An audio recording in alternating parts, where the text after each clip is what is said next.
going to be launching a tasty pastry. It's a low-carb Pop-Tart. It's got 3 to 4 grams of net carbs, and we love this show. This is our best place to be in LA.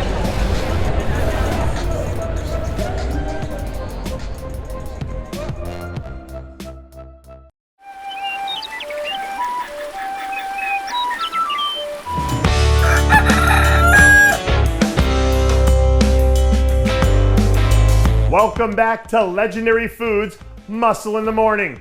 I'm Dave Palumbo, and today is Tuesday, November 23rd, 2021. And let's find out what's going on in the world of bodybuilding and fitness.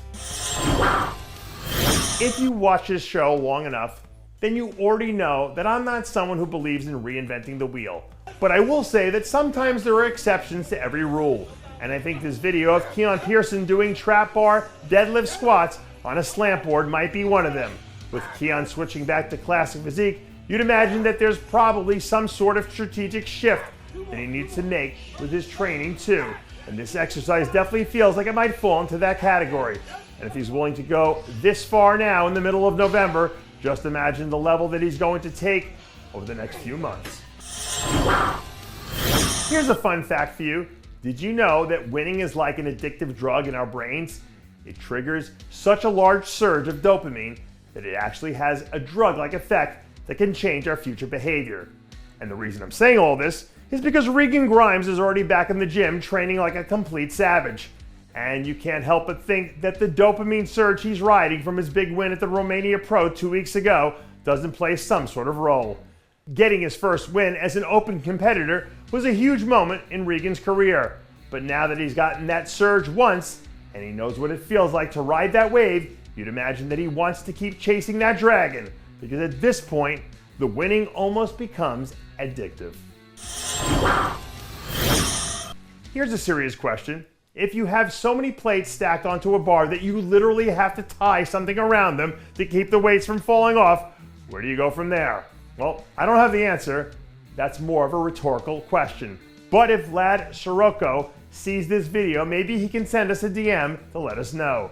Now that his rookie season is officially in the bag, it looks like Vlad is already trying to empty the clip early on in his off season. In the handful of times we saw him compete this year, he showed that he's got what it takes to stand in there and trade shots with some of the best athletes in the world. So if he spends the next few months focusing on quality over quantity, this kid's going to be dangerous next year. Our last story today comes courtesy of Mr. Vintage Genetics himself, Wesley Vissers, who looks like he's been playing the slow and steady game since wrapping his season up at the Olympia weekend. According to his latest update, he's already put on over 20 pounds since last month, but still managed to keep his body fat in the 5 to 10% range, which he says is optimal for him right now. Sometimes it's hard to appreciate the improvements Wesley's made from year one to now, unless you compare side-by-side pictures, because only then can you truly appreciate the level of work that he puts in. And if he can keep up this pace, it feels like it's only a matter of time before he adds another check to the win column. And that does it for yet another edition of Muscle in the Morning.